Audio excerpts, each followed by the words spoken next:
আকাশবাণী কলকাতা স্থানীয় সংবাদ পড়ছি পার্থপ্রতিম মিত্র। প্রথমে বিশেষ খবর। পশ্চিমবঙ্গের সপ্তদশ বিধানসভার অন্তর্বর্তী বাজেট অধিবেশনের আজ শেষ দিন। বিধায়ক অগ্নিমিত্রা পালের মন্তব্যকে কেন্দ্র করে স্বাধিকার ভঙ্গের প্রস্তাব পেশ হলে বিজেপি বিধায়করা এর প্রতিবাদে ওয়াকআউট করেন। রাজ্যে এসআইআর প্রক্রিয়ার শুনানি পর্ব আজ শেষ হওয়ার কথা থাকলেও বিভিন্ন জেলা থেকে সময়সীমা বাড়ানোর আর্জি জানানো হয়েছে। বিজেপির রাজ্য সভাপতি শ্রমিক ভট্টাচার্য নির্বাচনী ইশতেহার প্রকাশে মানুষের মতামত গ্রহণের জন্য একটি মেল আইডি প্রকাশ করেছেন। তাপমাত্রার পারদ কিছুটা কমায় সারা রাজ্যেই শীতের আমেজ। দশম টি-20 বিশ্বকাপ ক্রিকেটের প্রথম ম্যাচে ভারত আজ মুম্বাইয়ে মার্কিন যুক্তরাষ্ট্রের বিরুদ্ধে খেলতে নামবে। কলকাতার ইডেনে ওয়েস্ট ইন্ডিজ খেলবে নবাগত ইতালির বিরুদ্ধে। আসছি বিস্তারিত খবরে। আজ সপ্তদশ বিধানসভার অন্তর্বর্তী বাজেট অধিবেশনের শেষ দিন। বিজেপি বিধায়ক অগ্নিমিত্রা পালের সংখ্যালঘুদের নিয়ে মন্তব্যকে ঘিরে বিধানসভায় আজ নতুন করে রাজনৈতিক উত্তেজনা তৈরি হয়। শোভনদেব চট্টোপাধ্যায়, পুলক রায় এবং মলয় ভট্টাচার্য স্বাধিকার ভঙ্গের প্রস্তাব পেশ করলে বিজেপি বিধায়করা প্রতিবাদে ওয়াকআউট করেন।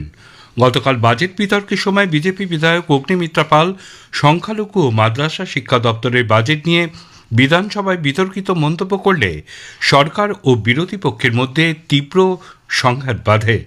সেই ঘটনার প্রেক্ষিতেই আজ অধিবেশনের শুরুতে স্বাধিকার ভঙ্গের প্রস্তাব আনা হয়। পরিস্থিতি নিয়ে মন্তব্য করতে গিয়ে অধ্যক্ষ বিমান বন্দ্যোপাধ্যায় জানান, স্বাধিকার ভঙ্গের প্রস্তাব তার বিবেচনায় রয়েছে এবং বিধানসভার নিয়ম মেনেই পরবর্তী পদক্ষেপ করা হবে। সপ্তদশ বিধানসভার অন্তর্বর্তী বাজেট অধিবেশনের শেষ দিনে বেশ কয়েকটি বিল পেশ করা হয়েছে। আরও দুটি বিল নিয়ে আলোচনা চলছে।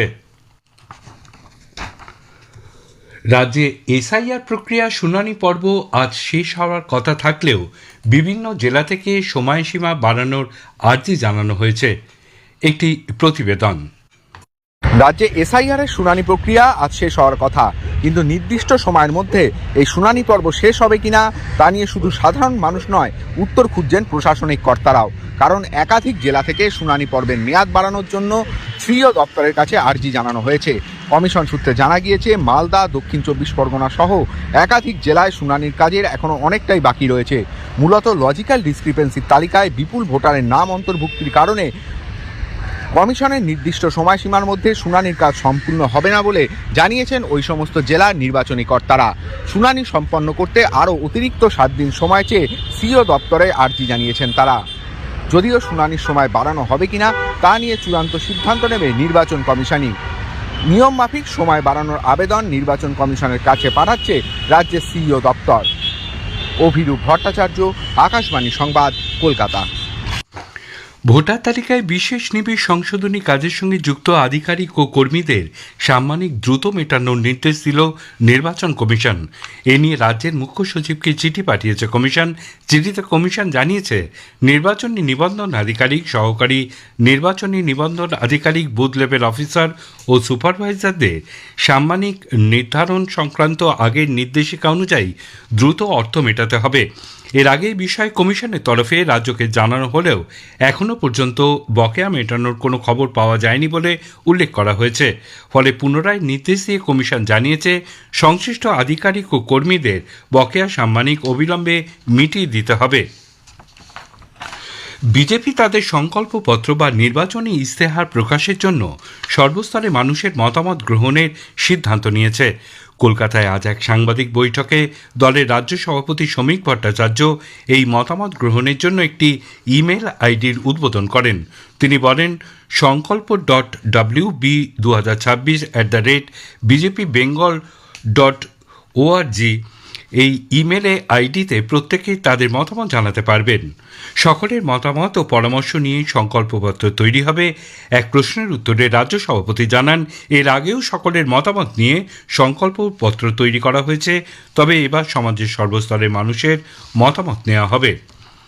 বিভিন্ন জেলা থেকে আসা আবেদনের ভিত্তিতে সবকিছু খতিয়ে দেখে রাজ্য সরকার সরকারি ও বেসরকারি জমিতে থাকা আরও 12টি উদ্বাস্তু কলোনিকে স্বীকৃতি দিয়েছে। উত্তর দিনাজপুরের বীরনগর কলোনি, দক্ষিণ 24 পরগনার কামরা কলোনি, আনন্দময়ী পার্ক উদ্বাস্তু কলোনি, রামকৃষ্ণপল্লী কলোনি, সুকান্ত সরণি, উদ্বাস্তু কলোনি ছাড়াও উত্তর 24 পরগনার দ্বিজহরি স্কোয়ার কলোনি, চাষিপাড়া কলোনির মতন এই কলোনিগুলিতে বসবাসকারী বাসিন্দাদের হাতে ধাপে ধাপে বসবাসের শংসাপত্র তুলে দেওয়া হবে বলে নবান্ন সূত্রে জানা গেছে। আন্তর্জাতিক মহিলা কৃষক বর্ষ উদযাপন উপলক্ষে আজ রাজ্য এগ্রিকালচারাল টেকনোলজি সার্ভিস অ্যাসোসিয়েশনের রাজ্যের বিভিন্ন প্রান্তের মহিলা কৃষি ও কৃষি সংগঠনকে সম্মাননা জানায়।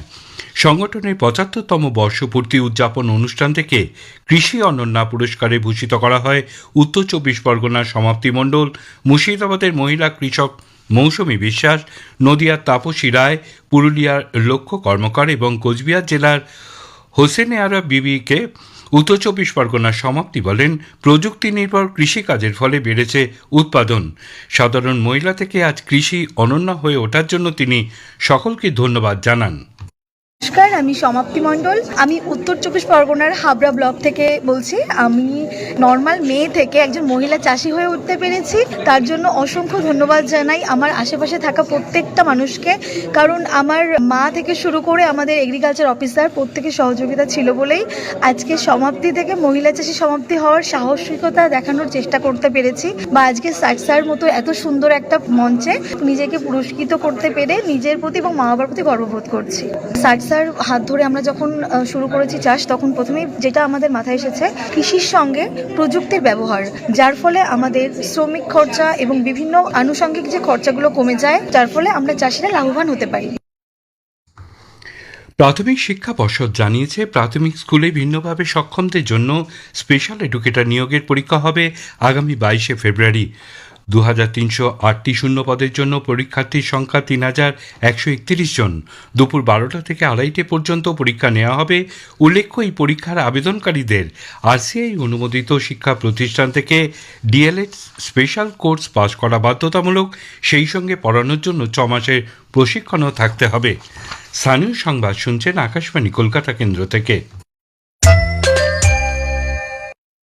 তাপমাত্রার পারদ কিছুটা কমায় সারা রাজ্যেই শীতের আমেজ। কলকাতায় আজ সর্বনিম্ন তাপমাত্রা অনেকটা কম। আলিপুরে আজ সর্বনিম্ন তাপমাত্রা রেকর্ড করা হয় 14.4 ডিগ্রি সেলসিয়াস, যা স্বাভাবিকের থেকে 2.5 ডিগ্রি কম। আগামী 7 দিন রাজ্যে শুষ্ক আবহাওয়া থাকবে বলে আলিপুর আবহাওয়া দপ্তর জানিয়েছে। যাত্রীদের নিরাপত্তা, জরুরি মেরামতি ও রক্ষণাবেক্ষণের কাজের জন্য কলকাতা এবং হাওড়ার মধ্যে সংযোগকারী বিদ্যাসাগর সেতু আরও এক দফায় বন্ধ রাখার সিদ্ধান্ত নেওয়া হয়েছে। আগামীকাল সকাল 6টা থেকে সন্ধ্যে 6টা পর্যন্ত এই সেতুর ওপর দিয়ে সব ধরনের যানবাহন চলাচল বন্ধ থাকবে বলে কলকাতা পুলিশের তরফে এক বিজ্ঞপ্তিতে জানানো হয়। হাওড়া পুরসভার ওয়ার্ড সংখ্যা বাড়তে চলেছে। নতুন প্রশাসনিক পরিকাঠামোতে আরও 16টি ওয়ার্ড বৃদ্ধি পাচ্ছে। এই মর্মে আজ বিধানসভায় হাওড়া পুর আইনের একটি সংশোধনী আনা হয়েছে। আগামীকাল এই বিলের উপর আলোচনা হবে বলে বিধানসভার সচিবালয় সূত্রে জানা গেছে। পার্শ্ব শিক্ষকদের ভাতা বৃদ্ধির বিষয়ে রাজ্য সরকারের কাছে পুনর্বিবেচনার আবেদন জানিয়েছে পার্শ্ব শিক্ষক ঐক্য মঞ্চ। এক বিবৃতিতে মঞ্চের আহ্বায়ক ভগীরথ ঘোষ রাজ্যের মুখ্যমন্ত্রী মমতা ব্যানার্জিকে ধন্যবাদ জানিয়েও তার উদ্দেশ্যে বলেন, দীর্ঘদিন বিদ্যালয়ে পড়ানোর পর পার্শ্ব শিক্ষকদের জন্য এই 1000 টাকা দান অত্যন্ত হতাশাজনক। ইউজিসি নেট পরীক্ষার ফল প্রকাশিত হয়েছে। জুনিয়র রিসার্চ ফেলো এবং সহকারী অধ্যাপক পদের জন্য 5108 জন পাশ করেছেন। সহকারী অধ্যাপক ও পিএইচডি ভর্তির জন্য উত্তীর্ণ হয়েছেন 54,713 জন। শুধুমাত্র পিএইচডির জন্য উত্তীর্ণ হয়েছেন 1,17,058 জন।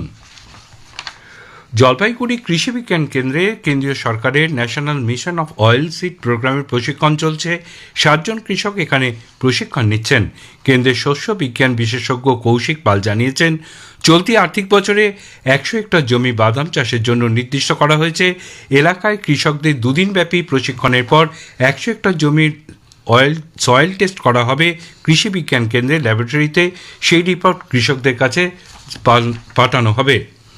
10ম টি-20 বিশ্বকাপ ক্রিকেট আজ শুরু হচ্ছে। গতবারের বিজয়ী ভারত প্রথম দিনে গ্রুপ এর ম্যাচে মার্কিন যুক্তরাষ্ট্রের বিরুদ্ধে মাঠে নামছে।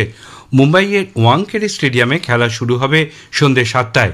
ইডেন গার্ডেন্সে ওয়েস্ট ইন্ডিজ টি-20 বিশ্বকাপে নবাগত ইটালির মুখোমুখি হবে। খেলা শুরু হবে বিকেল 3টে। শেষ করার আগে খবরের বিশেষ অংশ আরও একবার। পশ্চিমবঙ্গ সপ্তদশ বিধানসভার অন্তর্বর্তী বাজেট অধিবেশনের আজ শেষ দিন। রাজ্যে এসআইআর প্রক্রিয়ার শুনানি পর্ব আজ শেষ হওয়ার কথা থাকলেও বিভিন্ন জেলা থেকে সময়সীমা বাড়ানোর আর্জি জানানো হয়েছে। স্থানীয় সংবাদ শেষ হলে